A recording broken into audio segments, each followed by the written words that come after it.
So what's up mga kasiman of duty, nandito naman tayo, mamamasyal muli tayo dito sa Norway. So pangalawang balik na natin dito sa Flam. Tara, samahan nyo ako, kami ng asawa ko, i-visit natin ang Flam. Maglalakad-lakad tayo sa baba mamaya pag off na. So syempre, trabaho muna tayo bago tayo lumabas.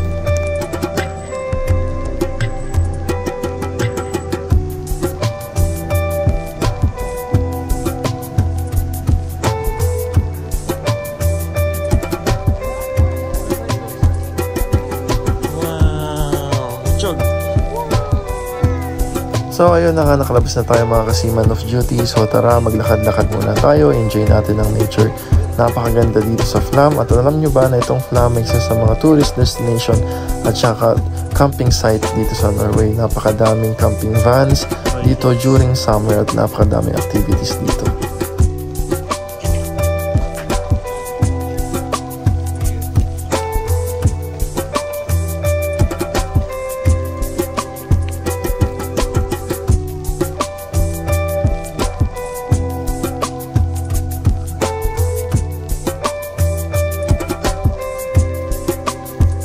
So ito na nga yung puno na may mga ukit ng mukha.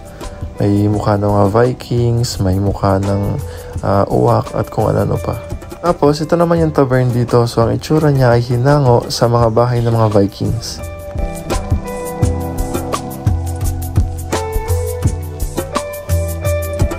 Tapos ito naman ang mahal kong asawa. Picture ka lang dyan.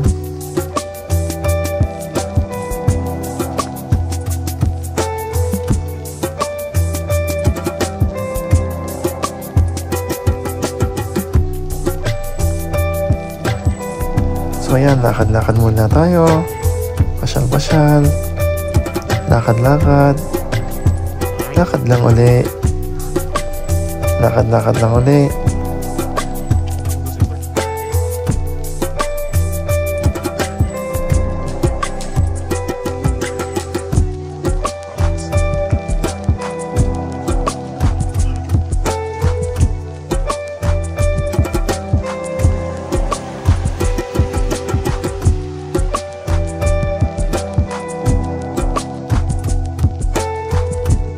So ayun na nga mga ka-off duty, nandito na kami mag-asawa sa supermarket. Mamimili muna kami ng aming mga i-stock na pagkain kasi nakakasawa rin yung mga pagkain sa barko, kaya mamimili muna kami. It's either cup noodles, biskuit o kung ano man mga instant na pwede naming kainin habang nasa barko kami, dahil maglalayag kami ng 27 days papuntang Dubai, kaya pili-pili muna tayo ng mga babaunin natin. At hindi pala kami pwede magpasok ng mga fresh food kasi kinoconfiscate nila. Bawal yung mga sariwang pagkain or kung ano man na mga niluluto pa. Kailangan lahat ay instant. So tapos na tayo mag-grocery, so lakad-lakad muna tayo at magtingin-tingin. So tingin-tingin. Ito nga pala ang Mall of Norway. Libre ang wifi dyan. At so ayun na nga, sa kalakad namin ay kumalam ng aming mga sikmura. So ngayon nandito tayo sa food park nila. So tingnan natin kung ano mabibili natin, makakain natin dito. So dito meron silang mga salami, moose salami, reindeer salami, whale salami. So dahil hindi namin kilala masyado ang mga pagkain dito, so kebab na lang ang kakainin namin kaysa sumakit ang aming mga tiyan. Pero mas masarap pa rin kung itatry namin yung pinaka-local dish nila.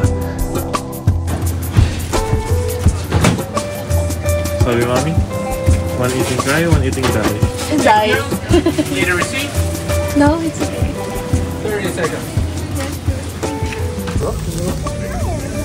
So we have moose salami, whale salami, and reindeer salami.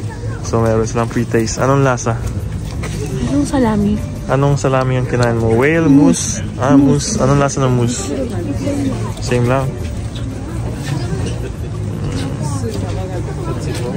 Moose. Ito yung mga salami nila. At dahil gutom na kami, tara nang kumain. Ano yan, mami? Make you cry?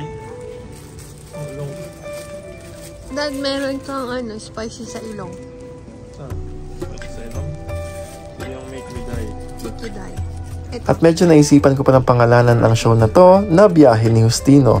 Kaya Biyahe ni Drew, kabahan ka na.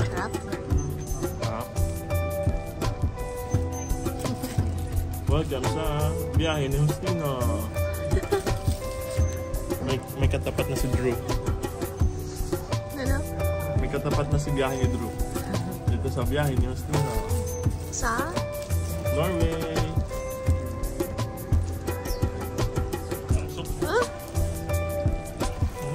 Sarap. Madami naman. At dahil busog na kaming mag-asawa, ay tara na at magdakad-dakad muli tayo para magpagutom. So ito ang Mall of Norway. Ulitin ko, libre ang wifi dyan. At nasa kaliwa naman ang aming barko. Ayan. Napakalaki, di ba? Sa ngayon ay medyo kokonti ang tao dahil autumn season, taglamig ngayon. Pero during summer ay napakadaming tao dito. At ayun na nga, wala na tayong mapuntahan. So hanggang dito na lang muna. Ciao, ci vediamo!